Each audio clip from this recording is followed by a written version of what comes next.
14 বছর ধরে কষ্ট করে তৈরি করেছিলেন বাড়ি। 3 ঘন্টার বিপর্যয়, সব শেষ। শেষ সম্বল নিয়ে মাটি আঁকড়ে বসে জলপাইগুড়ির বামনডাঙ্গার এক পরিবার।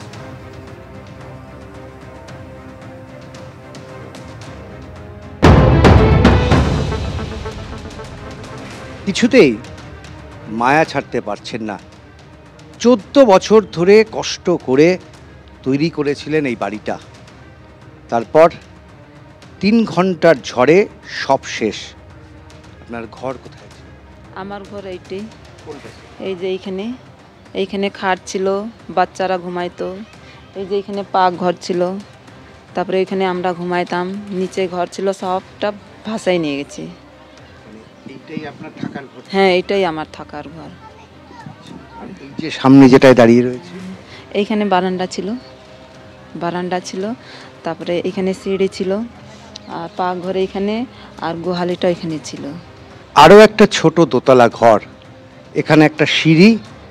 অনেক ভাবনা চিন্তা করে বানিয়েছিলেন 14 বছরের চেষ্টায়।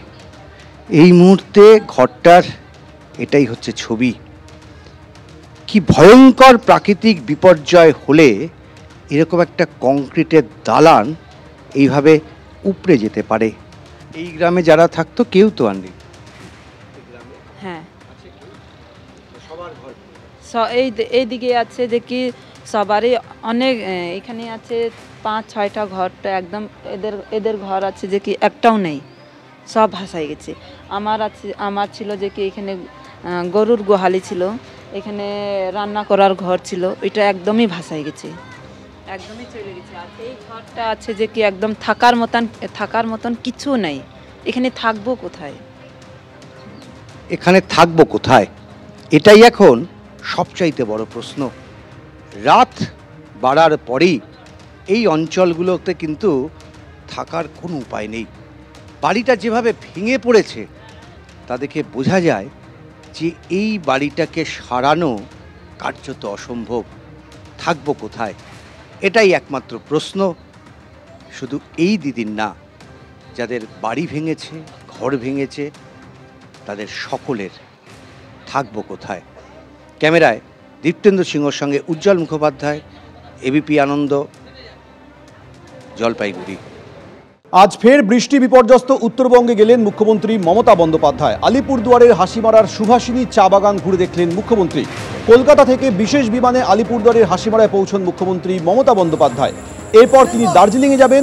একই সঙ্গে মিরিক এবং অন্যান্য ক্ষতিগ্রস্ত এলাকাও পরিদর্শন করার কথা রয়েছে মুখ্যমন্ত্রী।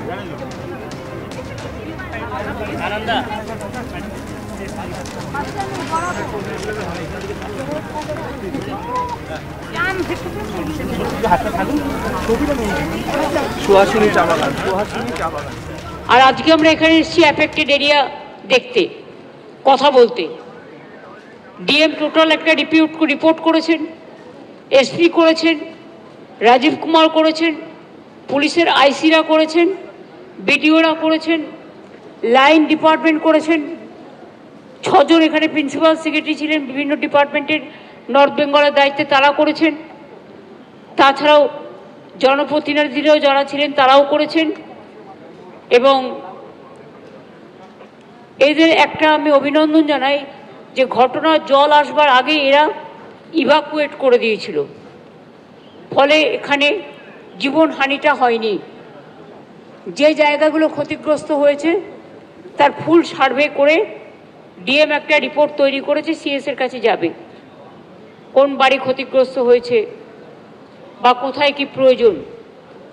এগ্রিকালচার ডিপার্টমেন্ট থেকেও শস্য ভাণ্ডার এবং আলু থেকে শুরু করে সব আলু আমরা কিনে নিয়েছি সুফল বাংলায়, যাতে চাষিরা অসুবিধে না পড়ে।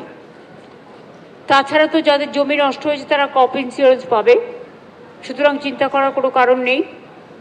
এবং আমি একটু এখন বাদবাকি আমি ডিএমকে বলেছি যে ভিডিওটা আপনাদের দিয়ে দিতে, যেটা ওখানে আলোচনা হয়েছে। এবং কিছু মানুষ যারা জীবনের ঝুঁকি নিয়ে কাজ করেছে, খুব নিচু তলার, এবং তারা না থাকলে হয়তো অনেক মানুষ বিপদে পড়তো, তাদের এখানে 8 জনকে পুরস্কৃত করা হলো। এবং সব জায়গাতেই এইভাবে করা হবে। আর বাদবাকি রিলিফ ওয়ার্ক চলছে। কনস্ট্রাকশনের কাজ চলছে। আমি একটু সুহাসিনী গ্রামের ওদিকে যাচ্ছি, জাস্ট একটু দেখে নিতে। কালকে আপনাদের সাথে আমার দেখা হবে নাগরাকাটায়। সুহাসিনী গ্রামে যেতে চাইলে যেতে পারেন, কিন্তু হুড়োহুড়ি করবেন না, তার কারণ এমনিতেই ক্ষতিগ্রস্ত এলাকা। তারপরে এতগুলো নিয়ে যদি আপনারা যান তাহলে প্রবলেম হয়ে যায়।